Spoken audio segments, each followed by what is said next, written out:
Hey everybody, I'm just giving you a quick update of my bin. All right, last time I talked about pH level.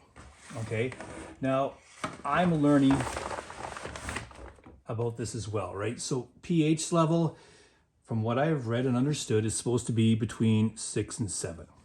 Okay, just gonna move this guy over, and 6 and 7. All right, they seem to be doing pretty good.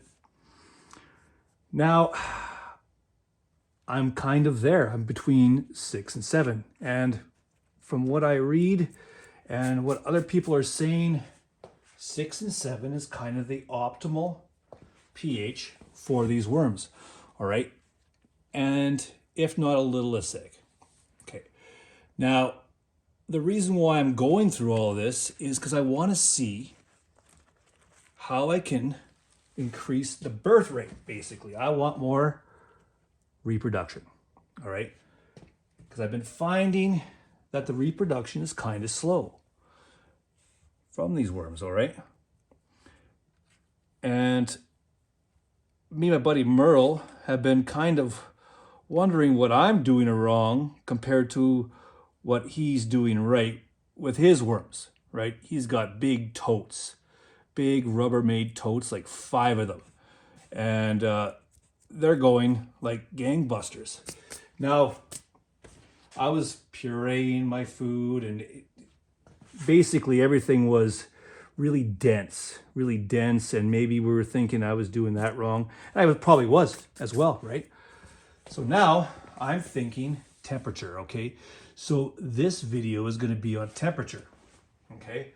Now I've been reading that the optimal temperature, all right, for reproduction of red wiggler worms is around 25, all right?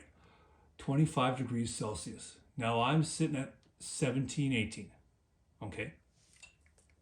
My garage is around 23, 22, 23. But closer to the ground, it drops, okay? So these worms are sitting a little cold, I guess, possibly. Now, I've also read that these worms are very, very resilient, okay?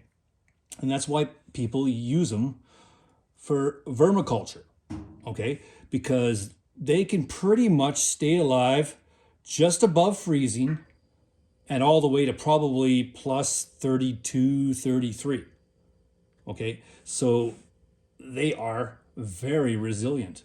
But then again, though, if they drop below 10, they'll stop reproducing. They'll kind of stop eating, and they'll kind of hibernate, okay? Now, above 30, you're kind of risking, all right, killing these guys, I guess. They could probably go as high as maybe 35, okay?